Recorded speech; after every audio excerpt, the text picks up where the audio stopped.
Hi, everybody. I am Louise Eddington, the Cosmic Owl of Cosmic Owl Astrology and a Wisdom Weaver. And today we are going to look at the week ahead, beginning April the 22nd.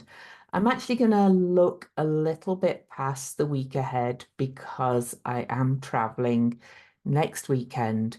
Um, and we've got to go and clear up some of the kind of damage that was done of through the most chaotic month of the year. It's all good. It's an insurance claim. But anyway, so we won't be back till late on April the 29th. So I'm going to take you into the Tuesday, the April the 30th. Okay.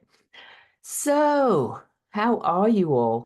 I would also like, before I dive in, I would like to say thank you to everybody who's subscribed, who comments, who gives me thumbs up, and just who watch as well. It's we put all this content out. It's lovely to kind of get acknowledged by any or all of the above. I really appreciate every one of you. And I would ask those of you who are not subscribed to subscribe and give me a thumbs up and leave me a comment. I usually at least um I at least kind of like or heart your comments, and so on. So what a month though, right? How are you all doing? It's been kind of crazy, has it? It's been crazy for me. We had the eclipse, we had um, Mars Saturn conjunction in Pisces. And then just 2 days ago, I'm recording this on the 22nd, Monday the 22nd, we had the once in almost 14-year Jupiter uh, Uranus conjunction. They're all kind of speaking to each other as well because the eclipse was at 19 degrees and the Jupiter Uranus conjunction was at 21 degrees. They're all kind of, there's so much happening around that degree of the chart. And I'm realizing I've got to add my asteroids back in. So I am just doing that while we talk. But anyway, let me know how you're doing. It's been chaotic. But for me, it's whilst we've been dealing with a lot of stuff, mundane stuff, flight delays, a plumbing leak, and various other things, it's been pretty good overall, I have to say. So I'm not complaining. I really feel this energy of possibility and rebirth. I'm seeing very positive indicators that people are starting to speak to each other again and come together and realizing that we have to talk to each other. It may not always seem like it out there in the world, but I do see these possibilities. So anyway, let's dive in. I'm going to try and make this as quick as possible, but we do have more biggish things to come. So here's the chart for the week. We're starting on the 22nd. It's a pretty quiet day to start with, but the Libra moon, as we approach the full moon, which is on late tomorrow night, is opposed. Well, late yesterday, the moon was conjunct the south node and it was a north node eclipse. The moon this morning opposed Mercury, is going to oppose Chiron, is going to oppose Venus, is going to oppose Eris. So really the moon is just pinging everything that happened on the eclipse. The moon is also going to square Ceres. I'm not going to go into great detail about this because I do write on my Substack daily and you can find a link to that. But the moon is also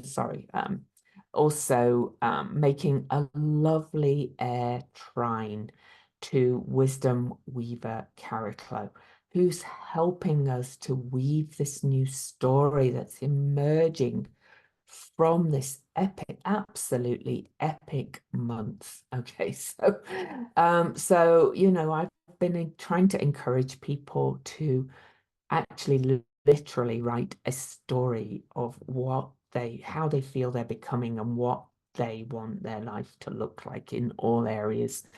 You know, it's powerful time to do that. But let's move on.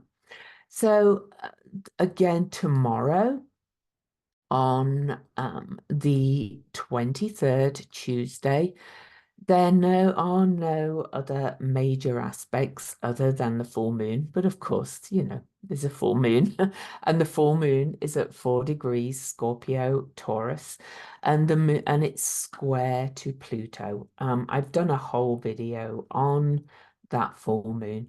But this is another big transformative full moon, but it's just kind of building on what's emerging from the from what's coming from this month and from various other things in the past.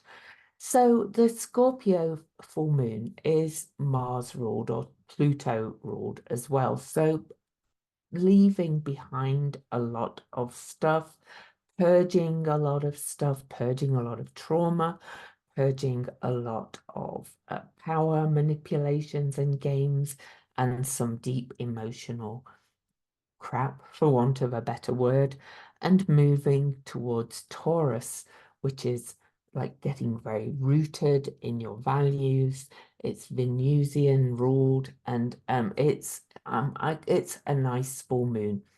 You know, there's again, my favorite kind of rant at the moment is about the fear porn put out there by Astrology.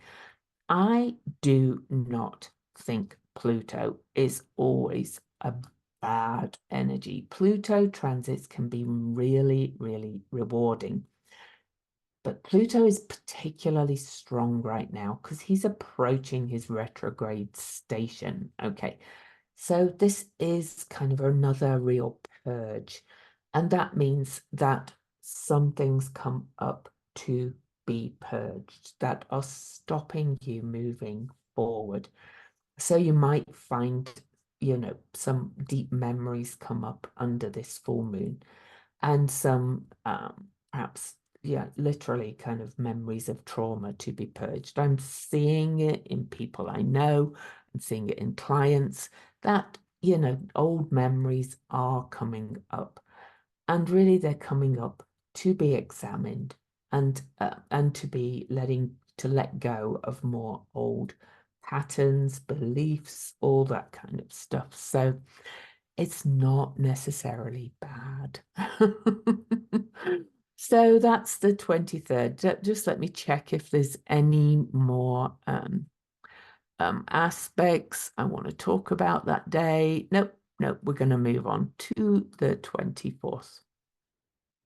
On the 24th, I am going to talk about Venus. Venus is over here in Aries, coming up to truth teller and pot stirrer, or shit stirrer, Eris, who kind of likes to shake tables and pull down the picket fence.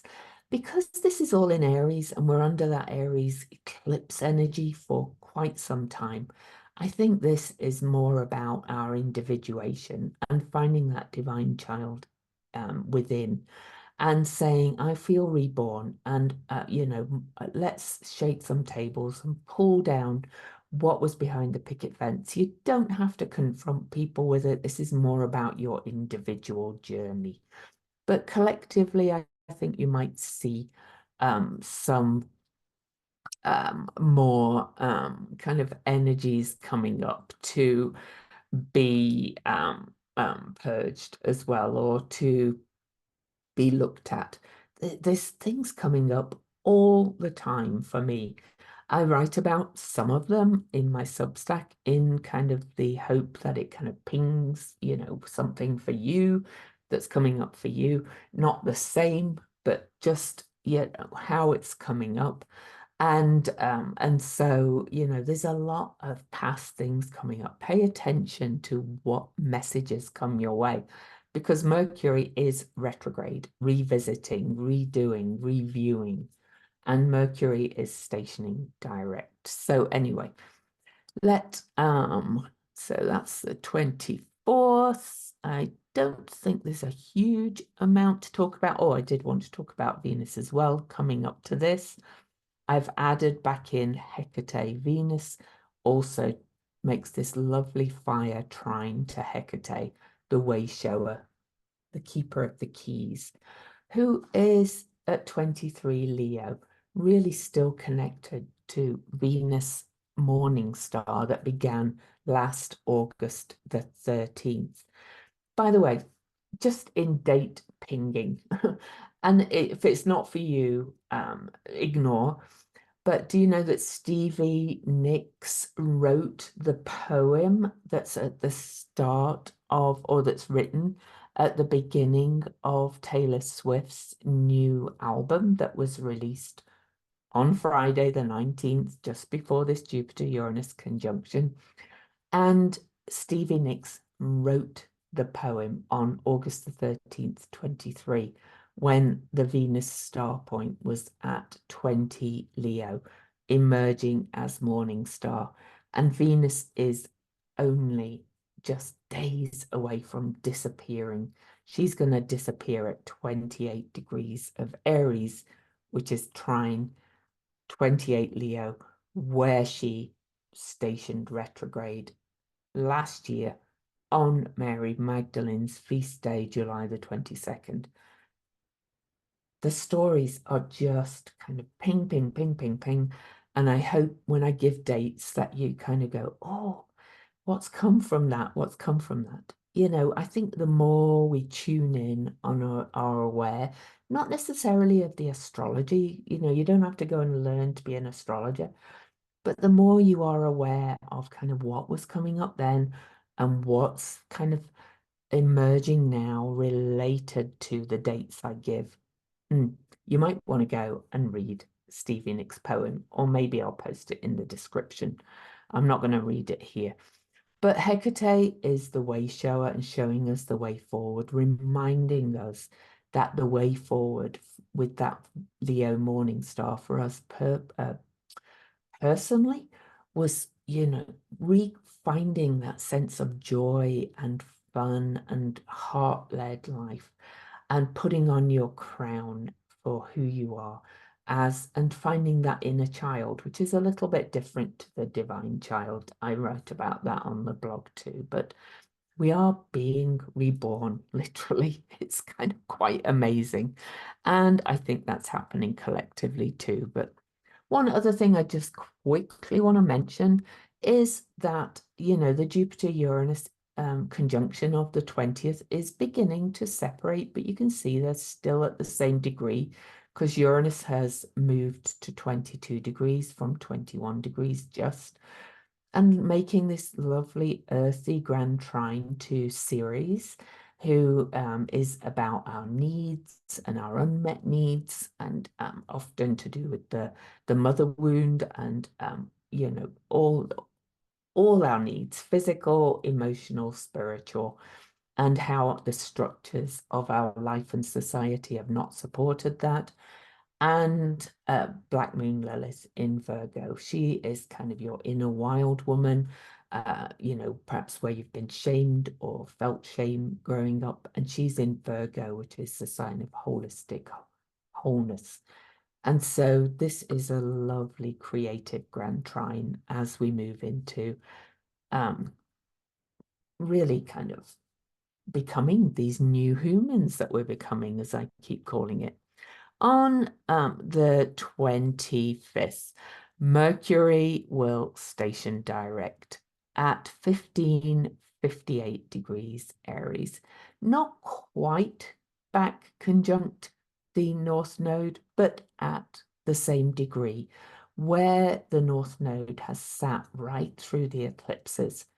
I use the true nodes, which means they're this osculating path a little bit. They move back and forth, retrograde and stationary and direct, but also move back through the signs overall. But during the eclipse season, because the eclipses are new and full moons near the nodes, they appear to sit still. The node, or it's a point, but the point sits at the same degree right through the eclipses and before and afterwards.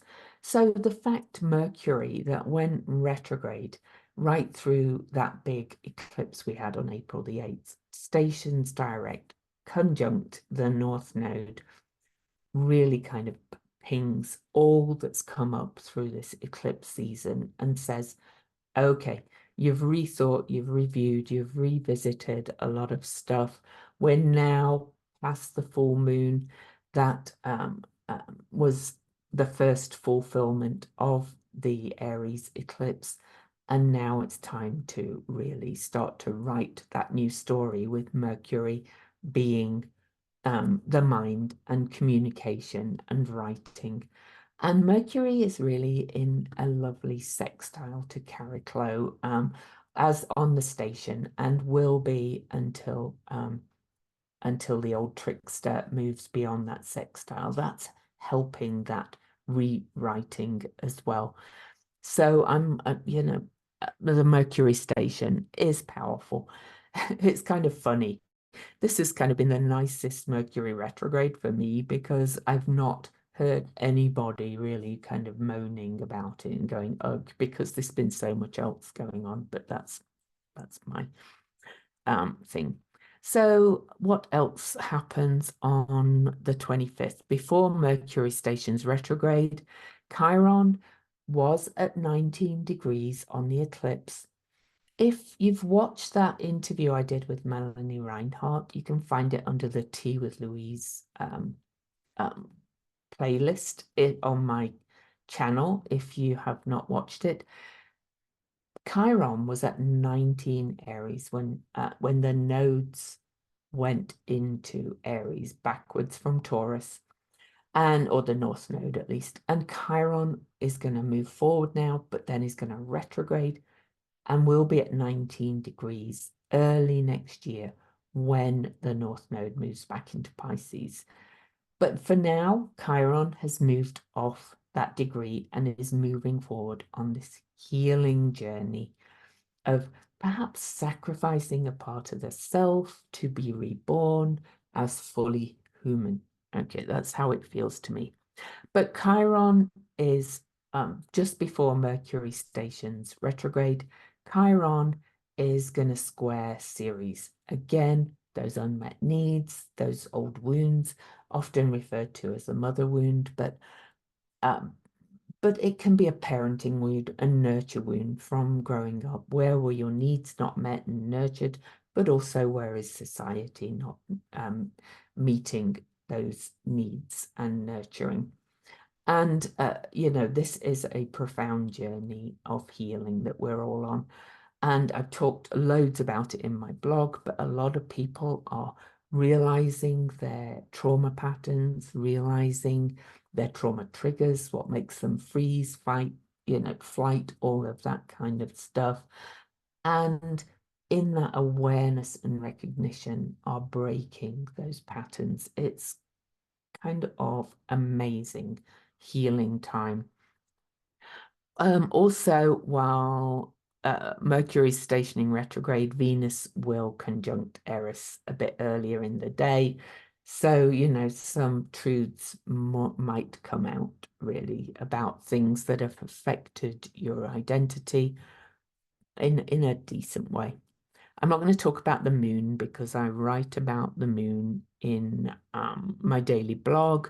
But the last thing late at night happening on the 25th is that the Taurus sun, now we're under the waning moon rights, but the sun is remaining in Taurus, is actually going to trine Juno. So we're looking at that holistic relationship with ourselves and then rippling that out to others.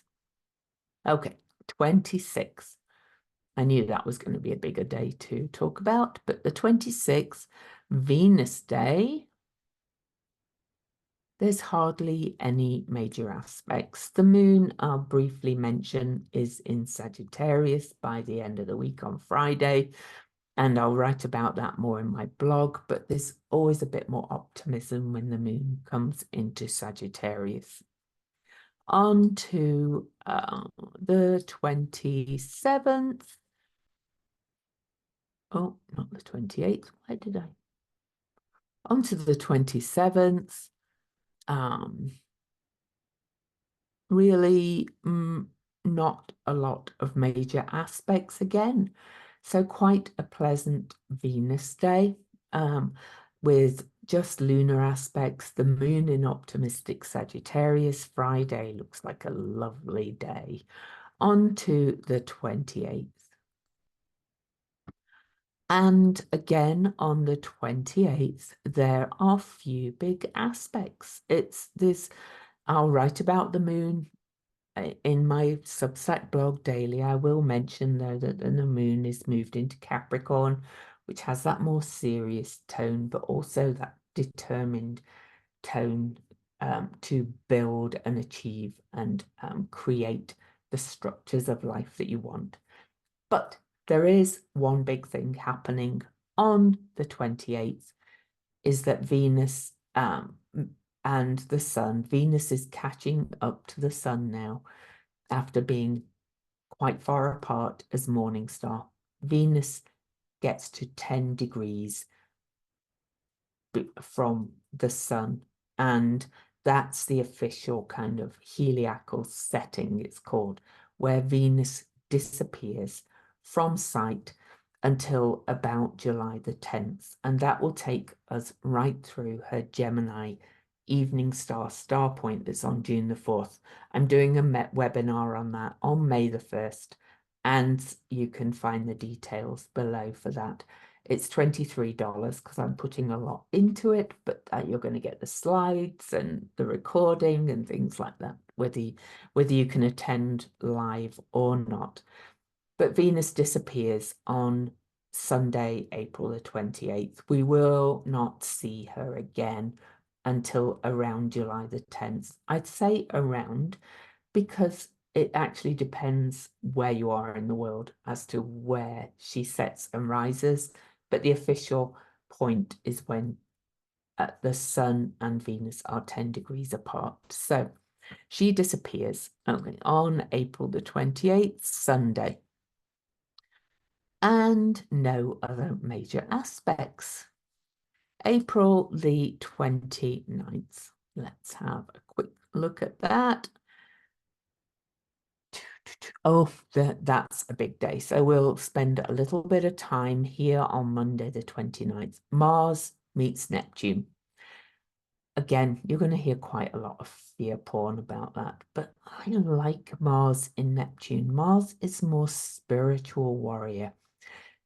One aspect of it is that you may feel quite tired and low energy with Mars in Neptune, because Neptune tends to like have this dissolving kind of feel to it, and Pisces is more dreamy, laid back energy. So your energy might be a little low,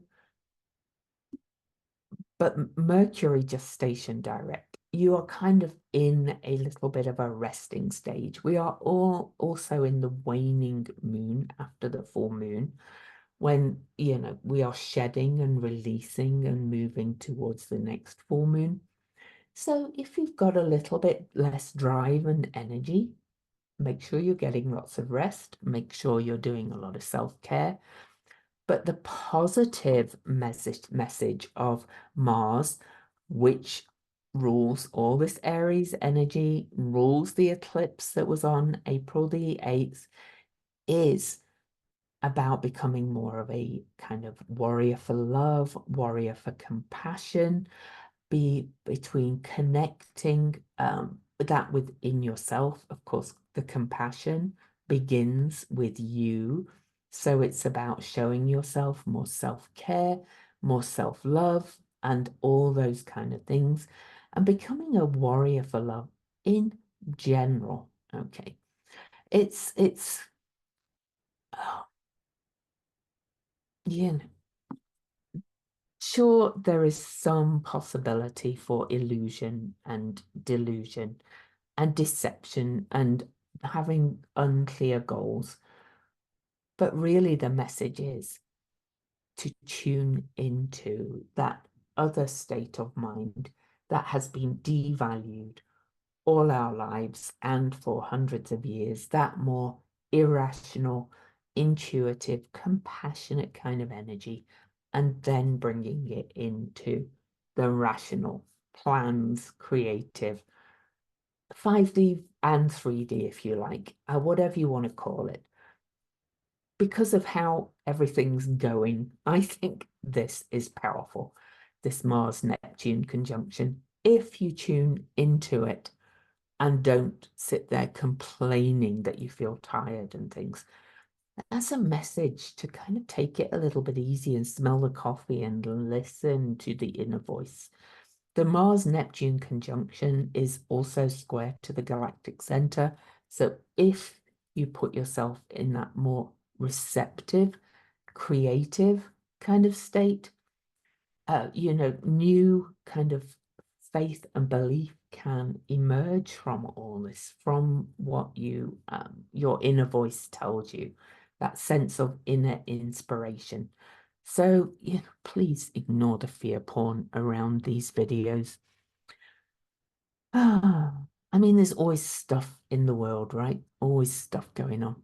But also on April the 29th, Monday as well, Venus at 7:31 a.m. Eastern moves into her own sign and starts moving closer to the sun. So when she's behind the sun, this kind of means her energy is a little bit, unavailable to us more. But on the other side of it, with Venus in her underworld journey, on the other side of the sun, burned out by the sun, it's being beamed in through the sun, through the core. So we are absorbing some of these Venusian messages around values, rootedness in Taurus. She's going to be behind the sun the whole time in Taurus. The sun is going to come up to Uranus and then Jupiter, and then Venus will come up to Uranus and then Jupiter. And they will be absorbing all this sense of possibility of what we are going to manifest, which is also very Taurian, and how we are going to get rooted in our bodies, our senses, and all that kind of stuff. So, all these things have a reason for happening. So everything else that's happening on the 29th are lunar aspects. So let's just take us into Tuesday morning. And when I'm back from this latest travel, I will do a video for the rest of the week ahead. So you'll get that on Tuesday next week. So on April the 30th, I am going to mention the first big aspect. So Venus will oppose Haumea. I wrote an article called Aspect of the Decade about Haumea Pluto squares. There's 13, which is a Venus number related to the Fibonacci sequence. If you want to know more, come to my webinar. and they started in 2022, these Haumea Pluto squares. She is a creatrix. She is pure birth, rebirthing in a very fertile sign, Scorpio. Pluto is death and transformation, or death and rebirth. And they are on this ongoing square. And they will end in 2028. This period between 2022 and 28 is a real rebirthing time. If any of you saw the live stream with Rick Levine and Steve Judd, two of my favorite astrologers, they are seeing this too. This amazing point of transformation that we are in that covers a few years, but it's Rick Levine kept going ahead to 26, 27, and Steve Judd was going, bring it back to now. But I do want to say that this is part of it, this Haumea Pluto square. But anyway, Venus strong now in her own sign, but burned out by the sun, is going to oppose Haumea on May the 1st, early in the morning. kind of really tuning into what we are rebirthing. So there's that word again and again and again. A new paradigm is being born here, and it will look nothing like we can imagine, I promise you. But these are steps in this, and it's all happening within you as without as well. Now, the last thing I'll mention that happens on April the 30th, because I don't know what time I'll get to doing the new thing, is that 11:32 a.m. I'm actually going to show you. That's Eastern. Mars will move out of Pisces. The spiritual warrior will move into his home sign, and saying it's time to really start taking action. By that point, you can see that the moon is coming up to the last quarter moon, and we are approaching the next new moon after the eclipse. Mercury is gaining speed. It's about 5 days after the station direct, so that's when we're kind of out of that station zone. Mercury will be perfecting that sextile aspect to Chariklo, the weaver of the new stories that we're creating, and moving forward and going back over the path that he's reviewed. It's really time to start moving forward in bigger ways. Start, I say.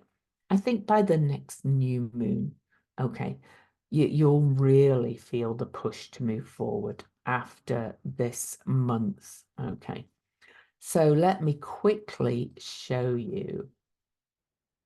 That's going to be on May the 7th. Of course, I'll do a podcast for that and talk way more about that then.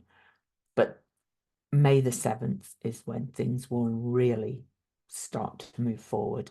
This month has been amazing, but chaotic and challenging for many. But oh boy, the good that's coming out of it, in my opinion, is huge. Now I've realized I did not pull cards, so let's do that quickly. And I am actually going to do something different here, only because I got a little complaint that my camera goes fuzzy.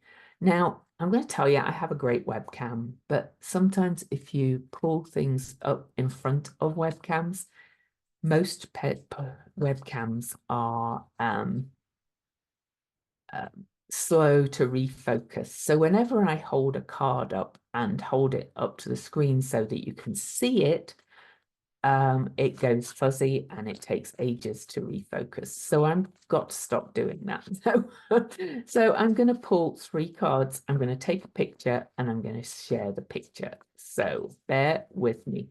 I have not got totally set up yet to take the picture or to switch to my iPhone to show you, but I will.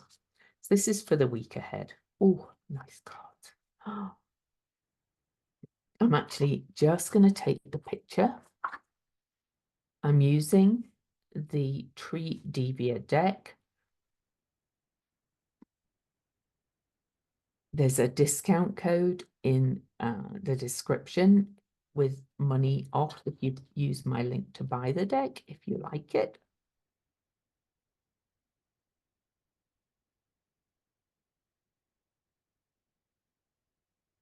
And I will, bear with me.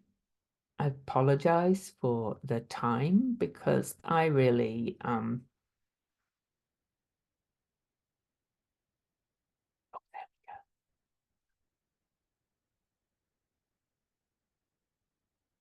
Forgot to pull cards. So I'm just going to take the picture. I'm going to send it to my phone. And I am going to share the picture on the screen so that you can see the cards actually more clearly. So this is going to work. So you're seeing my scattered memory come up and go, oh, that's what I meant to do. I didn't get my cloth here too because I forgot, but that's okay. The Nine of Swords starts the week. Okay, so we go to the Nine of Swords. Now, it's a reverse card, and tarot has as much kind of weirdness about it as others. Reverse cards are often a bit more negative, but not with swords. So, but we start the week. We've come out of a chaotic time. So it's this card, the Nine of Swords, says, even though you do not feel good inside, you are trying to put on a brave face and not let anyone see the fact that you're experiencing inner turmoil. Try sharing your feelings with someone, and you will be surprised how a simple change of perspective can help you feel better. You are on the right path because you recognize your negative thought patterns, which means you're on the path of overcoming them. And the affirmation is, by observing my thoughts, I distance my true nature from my cluttered mind and obtain peace. That's a great message for the Mercury station this week. Now, the middle card is the Queen of Wands. This is female energy dominates your life right now. You are sensual, attractive, powerful, and independent. You are very social and you radiate optimism. There's a big chance of meeting new people who will be drawn in by your energy, passion, and enthusiasm. Your life is organized and you are managing all of the aspects with ease. Many admire that ability. And the affirmation for that card is, I am a strong woman with magnetic attractiveness. Now then, the last card is Judgment, and we got that one reversed. Pay attention to the signs of the universe, to the signs that the universe has been sending you, inviting you to something bigger. Do not ignore this calling, as it is supposed to lead you to a path of self-awareness and fulfilling your highest potential. Stop wasting your energy on being too critical of yourself and judging the actions from your past. If you read the signs from source, whatever that is for you, you will know that everything will align as it should be. And the affirmation for that card is, I am mindful of the universe's ways to show me the right way by giving me signs. Whoa, we are coming out of a really challenging few years, collectively, quite a lot of years. And I'm not saying we're done with stuff, but signs are amazing for rebirth. So anyway, please subscribe, leave me a thumbs up and leave me a comment. And I really am grateful for every one of you that follows my YouTube and my Substack as well, if you like that. So this is the deck. I'm not going to hold it up too close to the camera because it makes the camera go fuzzy. So it's TRIDEVIA, Tridevia deck. So if you like the look of it, much love. I will see you in just over a week.